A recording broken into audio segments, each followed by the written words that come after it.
So by believing that what you want is already yours, you align your energy, your mindset, and your actions with your goals, making it more likely that they'll manifest in your reality. And so this mindset is not about denial or wishful thinking. It's about actually stepping into the identity of the person who has already achieved what it is you desire.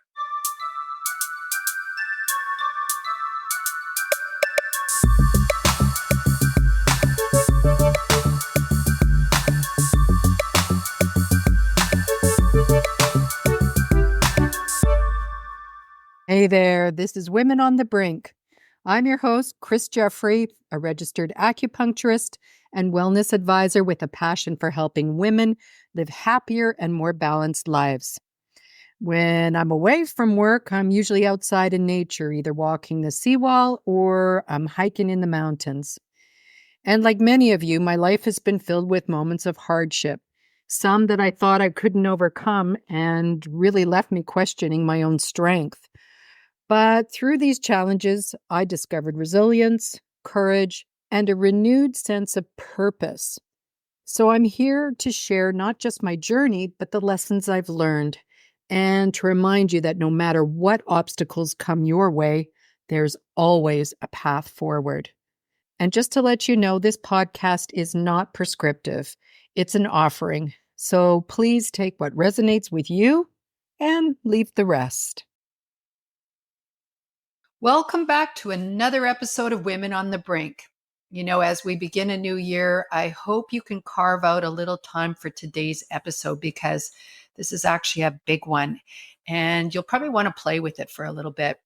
We're going to look at the law of abundance in a fun and relatable way by comparing it to a vending machine, that just keeps topping up stuff every time something is taken out. If you've ever wondered how to tap into the universe's unlimited resources, then you're in the right place. Before we dive into the vending machine analogy, let's just start by breaking down the law of abundance in simple terms. It's the belief that the universe, that quantum energy field that we talked about in other episodes, that it has an infinite supply of resources, whether that's money, love, health, opportunities, or anything else. There's always enough for everyone. And the more you tap into this flow, the more abundance you'll attract into your life. So I'm a person, I think, who has had more of a scarcity mindset in the past. So I've really been looking at ways that I can change that. Because I learn well through metaphors and analogies, I created a metaphor for this universal energy as being a vending machine. So when I imagine this vending machine, every time I take something out, it doesn't run dry. It always refills itself automatically, and there's no limit to what I can take. So just like when you choose chips or a drink or candy, the machine is constantly replenishing its stock. The law of abundance works in the same way. I don't need to fear that there won't be enough because I believe the universe is always there, constantly refilling its storehouse of abundance. And because each person has their own vending machine, I know I'm not taking anything away from other people. Now, here's the cool part about this vending machine. I get to choose exactly what I want to put in the vending machine. And we can all do that, whether that's financial success, a fulfilling relationship, or perfect health. The universe will provide it. But here's the key. Just like you can choose what you want from a vending machine, you must believe that it's yours to have. So imagine you're standing in front of the vending machine and you see your favorite snack.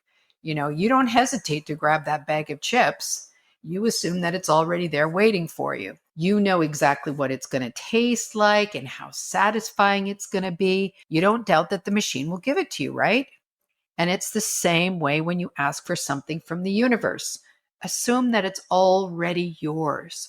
So envision how this makes you feel. How do you behave when you have it without questioning it? And here's where the vending machine analogy gets really interesting.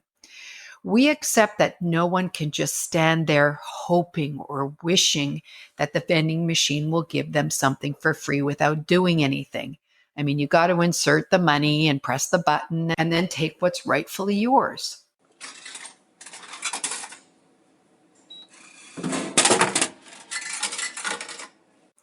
In the same way, the law of abundance requires us to take action. Yes, the universe has unlimited supply, but we need to align ourselves with it by taking actionable steps toward our desires. And just a reminder that self-inaction is the way that most people don't fulfill what they say they want. And we also need to affirm that this is happening and that we're deserving of it. How can I say I want to write a book if I don't sit down to write? Or if I keep telling myself that no one wants to hear what I have to say? I need to tell myself that people are going to love my book, that I have a fresh perspective on life that will inspire people, and that this book is going to become a bestseller. I think this is where I've tripped myself up in the past, with my self-talk. Like many of us, it's often self-deprecating, and I frequently struggle with imposter syndrome.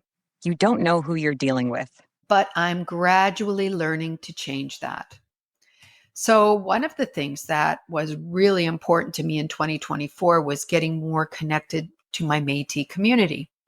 And, I'd attended a few annual events, but I didn't really feel that there was a sense of continuity from one event to the next with the people that I'd met. The encounters were more fleeting.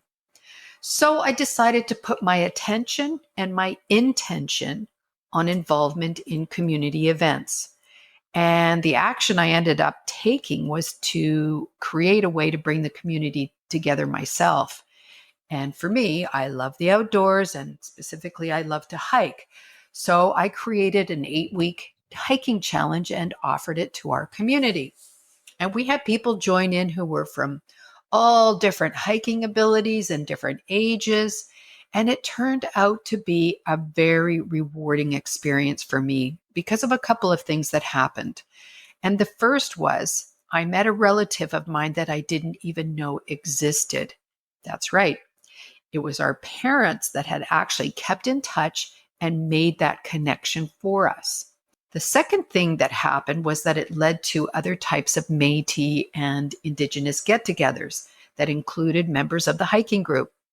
And the bonus was that we have continued on with our hikes, weather permitting, after the 8-week challenge finished.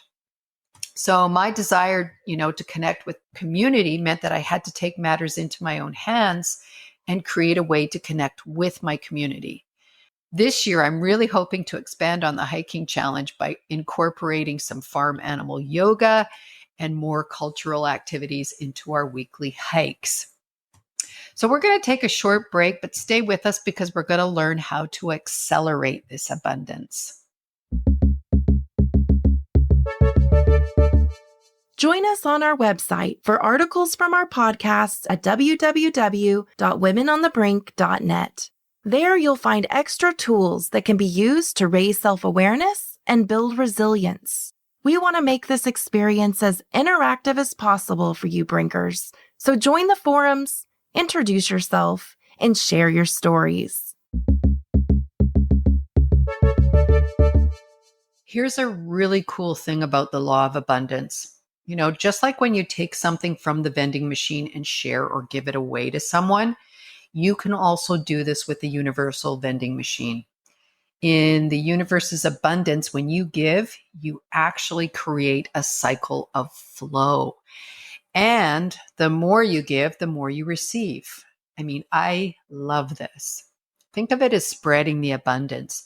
Every time you share, whether it's your time, your knowledge, or your money, you're helping keep the flow of abundance going. It's really a win-win situation. You take what you need and you also pass it on, helping the universe's flow continue to circulate. Here you go. Thank you.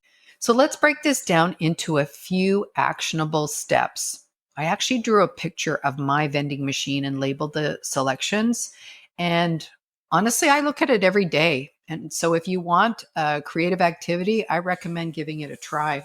So whether you're drawing or you're just writing down notes, the first thing to do is to choose what it is you want. So like the vending machine, the universe is waiting for you to pick out what you want. So be very clear and specific about your desires.